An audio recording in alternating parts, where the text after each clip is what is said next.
Terima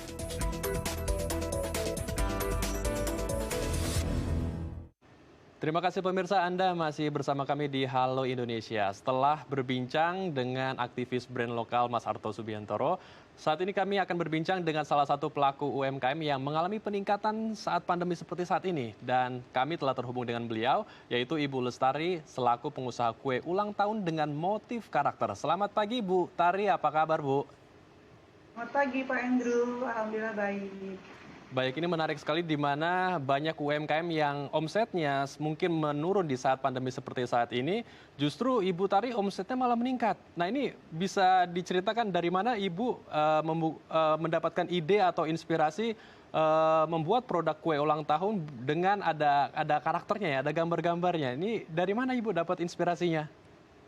Oh ya, baik Pak Andrew. Awalnya itu saya melihat ya kalau di shop atau beberapa online shop itu untuk spesial karakter itu harganya masih tergolong cukup tinggi. Jadi saya pikir saya ingin menyajikan satu eh, kue yang tetap bisa dinikmati banyak kalangan dengan harga yang terjangkau, tetap cantik, tetap nikmat, tapi semua bisa menikmati dengan harga yang relatif terjangkau di semua kalangan, gitu Pak Indro. Baik, kalau kita lihat memang di pasaran khususnya untuk kue ulang tahun dengan Ya. bentuk karakter cukup tinggi harganya. Siasat atau strategi apa yang bisa yang Ibu Ya. lakukan untuk menekan biaya produksi sehingga penjualannya bisa dengan harga yang bersahabat? Kalau untuk produksi kita tetap menggunakan bahan yang berkualitas, itu tetap. Cuma kita beli dengan harga grosir, jadi pembelian itu dalam bentuk partai. Jadi harga tetap bisa ditekan dengan harga grosir. Lalu kita memproduksinya dengan banyak item. Jadi bukan hanya kue ulang tahun aja, ada beberapa snack juga yang mendukung penjualan kami. Lalu kita juga open reseller. Nah, itu sangat membantu sekali untuk penjualan karena para reseller ini bisa memasarkan lebih banyak lagi produk sehingga bahan baku yang digunakan itu juga bisa lebih banyak pembeliannya, harga bisa ditekan dan akhirnya bisa mengurangi kos produksi dengan hasil akhir harga kuenya tetap bisa terjangkau. Baik, ini memang sangat menguntungkan kalau kita Iya, bisa membeli bahan baku dengan partai yang lebih besar, otomatis harganya lebih lebih murah turun dan ini juga. bisa menekan biaya produksi sendiri. Baik, dan juga diperlukan kerjasama ya dengan pihak lain seperti menggandeng reseller-reseller yang mungkin akan menjadi partner bisnisnya juga ya, Bu Tari. Betul, Pak. Betul, betul sekali. Oke, baik. Ini kalau kita berbicara mengenai omset sebelum pandemi, itu kira-kira di kisaran berapa dan setelah pandemi itu naik berapa persen, Bu Tari, kalau boleh diceritakan? Sebelum pandemi itu kita bisa di 75 jutaan per bulan. Setelah pandemi itu naik 30%, sekitar 95-an juta Wow, per Wow, bulan kita bisa baik. dapetin. Kemudian baik. setelah mendapatkan meraup untung yang cukup besar ya 30% ini, apa strategi yang akan dibuat lagi ke depannya? Apakah akan membuat tim baru lagi atau mungkin akan membuat rumah produksi yang baru lagi kah? Rumah produksi untuk sementara ini saya rasa cukup, Pak. Kapasitasnya cukup. Mungkin yang perlu ditambah itu admin, kita ada admin untuk toko-toko online kita. Mungkin kita akan tambah di toko online saja, karena kan sekarang memang modelnya khususnya untuk pandemi itu orang pesan lewat online, jadi mereka diam di rumah, kuenya sampai dengan selamat.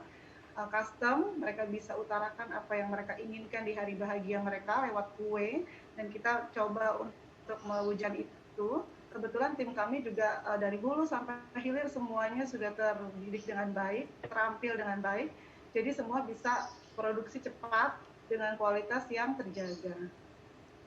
Baik, luar biasa memang dengan ya tadi dibahas di segmen Iya. sebelumnya, manajemennya juga harus benar-benar diperhatikan untuk bisa menghasilkan juga pemasaran yang baik. Ibu, kalau dilihat ini sudah berkembang cukup pesat dengan omset puluhan juta Ya, rupiah. alhamdulillah. Kalau kita melihat para pelaku UMKM yang baru, apakah ada tips dari Ibu untuk bisa mereka memulai dengan start yang benar, langkah yang benar untuk bisa akhirnya mengembangkan usaha? Menurut saya, karena saya sudah 10 tahun ya Mbak ya menggeluti bidang ini, menurut saya poin pertama udah pasti itu service, kualitas, lalu open reseller, lalu kita fokus dengan produk yang kita buat.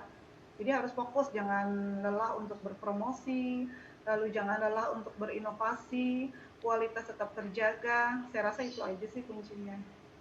Baik, jangan lelah untuk memasarkan produknya dan kualitas juga harus terus dijaga. Baik, Bu Tari, mungkin banyak pelaku UMKM yang saat ini bingung bagaimana cara membangun brandnya dia agar terestablish dengan baik dan bisa sustain panjang gitu, bisa terus berkesinambungan mungkin 5-10 tahun ke depan. Nah, kalau dari Bu Tari sendiri yang kita lihat omsetnya naik 30%, bahkan saat ini 90 jutaan ya dalam satu bulan, yang sebelumnya itu 30 jutaan. Bagaimana sih Bu cara membangun brand yang baik sehingga dipercaya oleh banyak masyarakat gitu, banyak pasar yang ingin membeli produk dari Bu Tari? Ya, pertama selain kualitas itu harus dijaga, untuk kue ulang tahun itu kan mereka pasti ada keluarga yang ikut ngicipi gitu loh Pak ya, produk itu. Nah itu biasanya getok tular dari mulut ke mulut itu luar biasa imbasnya buat kita.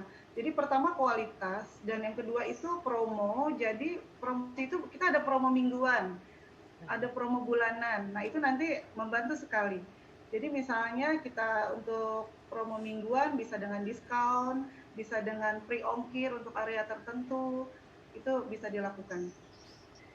Baik, jadi ada stimulannya sendiri ya Dika, jadi masyarakat tertarik, wah ini ada promo, saya milih produk dari Bu Tari. Baik, jadi memang harus ada inovasi-inovasi juga, baik dari penawaran-penawaran yang menarik. Ya, kalau dari produk sendiri, apakah memang ada rencana inovasi baru, terutama ini pandemi mungkin masih panjang, apakah memang ada yang dilakukan atau mungkin ada edukasi juga untuk pelaku UMKM baru? Kalau produk ya kita selalu ada inovasi. Contohnya money cake. Nah itu untuk kue yang dalam isi uang. Nah itu kita kembangkan juga di situ. Itu penikmatnya juga lumayan banyak. Jadi juga mendongkrak penjualan juga untuk money cake. Atau untuk beberapa promosi kita bisa ada ekonomis, untuk cake ekonomis. Jadi dia lebih terjangkau lagi harganya. Itu biasanya kita open untuk ekonomis cake itu 1 bulan, bisa untuk promo mingguan, bisa dalam 2 minggu sekali. Begitu Pak. Baik, terima kasih waktu dan informasinya Bu Tari. Semoga menginspirasi banyak pelaku UMKM di Jakarta yang saat ini mungkin sedang lesu karena pandemi COVID-19. Sekali lagi terima kasih Bu Tari untuk informasi dan waktunya. Selamat kembali beraktivitas dan tetap jaga kesehatan. Terima kasih, selamat pagi. Baik pemirsa, usai jeda kita akan menghadirkan informasi menarik lainnya. Karena itu jangan kemana-mana, tetap bersama kami di Hala Indonesia.